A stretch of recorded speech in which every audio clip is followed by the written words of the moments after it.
बिस्मिल्लाहिर्रहमानिर्रहीम। अस्सलाम वालेकुम। क्या हाल चाल है आप सबके। उम्मीद करती हूँ अल्लाह ताला के करम से आप सब ठीक ठाक होंगे और बहुत खुश होंगे। तो चाय एक ऐसी चीज़ है जो हर घर में कई बार बनाई जाती है और घर का हर फर्द बआसानी बना लेता है। लेकिन क्या है कि चाय का जायका हर दफ़ा एक जैसा नहीं होता। कभी कच्ची रह जाती है, कभी उसमें पत्ती कम लग रही होती है, कभी दूध ज़्यादा हो जाता है, कभी पानी। तो आज मैं आपको जो तरीका बताने लगी हूँ ना, एकदम परफेक्ट और ऑथेंटिक है और चाय इतनी मज़ेदार बनेगी, इतनी क्रीमी बनेगी कि आप इसी तरीके से ही बनाना चाहेंगे। तो चलिए बनाना शुरू करते हैं। बिस्मिल्लाहिर्रहमानिर्रहीम। सबसे पहले मैंने लिया है एक पैन और उसमें मैंने डाला है 2 चम्मच चीनी के। तो टेबल स्पून मैंने डाले हैं। सबसे पहले हम इस चीनी को कैरामलाइज़ कर लेंगे लो फ्लेम पे। फ्लेम को तेज़ नहीं करेंगे। अगर फ्लेम को तेज़ किया तो ये कैरामलाइज़ होने की बजाय जलने लग जाएगी, फिर चाय हमारी कड़वी बनेगी। तो फ्लेम को जो है आपने लो टू मीडियम रखना है। लो से थोड़ा सा बढ़ा दें, मीडियम से कम ही रहे।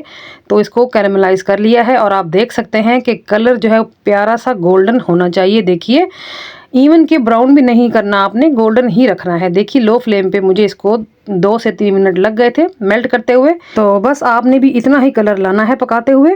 तो यहाँ पर क्या हुआ, हमने सबसे पहले चीनी को पका लिया, चीनी का कच्चापन चला गया स्टार्ट में ही, ठीक है। यहाँ चीनी को मेल्ट करने के बाद मैं ऐड कर दूंगी पानी। पानी मैं डाल रही हूँ तकरीबन पौना कप के बराबर पानी है ये। तो देखें आप, चीनी जो है वो कड़क सी होके नीचे बैठ गई है। अभी पानी में उबाल आना शुरू होगा तो चीनी भी मेल्ट होके सारी डिज़ोल्व हो जाएगी। तो ये देखिए मेल्ट हो रही है। लो फ्लेम पे ही करना है आपने ये सारा काम। देखिए, चाय अगर कड़क चाहिए आपको, फुल पकी हुई चाहिए आपको, क्रीमी चाहिए आपको, तो फिर आपने चाय पकाने में जल्दी नहीं करनी। आपने चाय को थोड़ा स्लो स्पीड में पकाना है ताकि आपको आपकी मर्ज़ी का फ्लेवर मिले। तो जैसे ही चीनी मेल्ट हुई है ना, तो मैंने इसमें 3 से 4 हरी इलायचियाँ खोल के डाल दी हैं, दाने अलग और छिलके अलग। तो आप देख सकते हैं पाउडर भी इस्तेमाल किया जा सकता है। तो ये देखिए, 1 से 1.5 मिनट इलायची डालने के बाद भी हम इसको पकाएंगे ताकि इलायची की कंप्लीट खुशबू आ जाए चाय में। और यहाँ पर मैं डाल दूंगी 2 कप दूध। ये फुल फैट मिल्क है और कच्चा दूध है। फुल फैट मतलब कि ये गाय का दूध नहीं है, ये भैंस का दूध है और ये कच्चा है, ये पका हुआ भी नहीं है। तो मैं इसमें ऐड कर रही हूँ और जैसे ही दूध में हल्का फुल्का सा उबाल आना शुरू हुआ ना, तो मैंने पत्ती ऐड कर दी है, चाय वाली पत्ती। आप कोई भी पत्ती जो घर में इस्तेमाल करते हैं वो आप इस्तेमाल कर सकते हैं, इसमें कोई मसला नहीं कि पत्ती कौन सी इस्तेमाल की जाए। तो बस अब जैसे ही दूध पत्ती में उबाल आना शुरू हो जाएगा ना, तो मैं इसको फेंटने का काम करूँगी।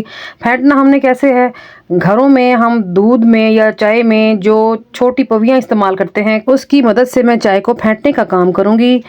तो ये देखिए उबाल आने लग गया है और मैं पवी की मदद से चाय को ऊपर से नीचे गिरा रही हूँ। होटलों में भी ऐसे ही किया जाता है, चाय को फेंटा जाता है और जिससे क्या होता है, उसमें एयर पैदा होती है, बबल्स क्रिएट हो जाते हैं और चाय जो है वो फुल क्रीमी हो जाती है। तो आप देख सकते हैं कि मैं किस तरह चाय को फेंट रही हूँ। यहाँ पर मैंने चाय को 5 मिनट मुसलसल फेंटा था और यकीन करें क्या ही कमाल के रिज़ल्ट मिले और इतनी टेस्टफुल चाय रेडी हुई थी कि मैं आपको बता नहीं सकती। आप एक बार इस तरीके से चाय बनाएंगे ना, आप हर बार इसी तरीके से ही चाय बनाना पसंद करेंगे।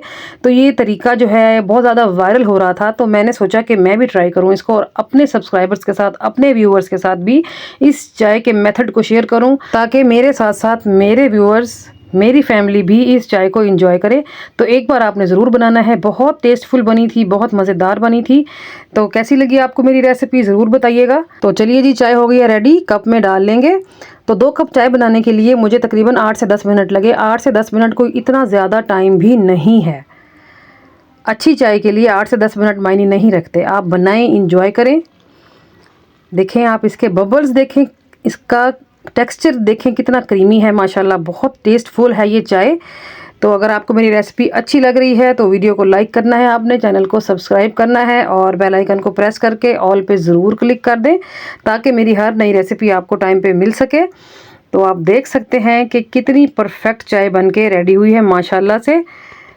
आप ज़रूर बनाएं और मुझे कमेंट्स में ज़रूर बताइएगा। तो चलिए आज के लिए इतना ही, कल फिर मुलाकात होगी। तब तक अपना और अपने प्यारों का ढेर सारा ख्याल रखिएगा। ओके जी, अल्लाह हाफिज़।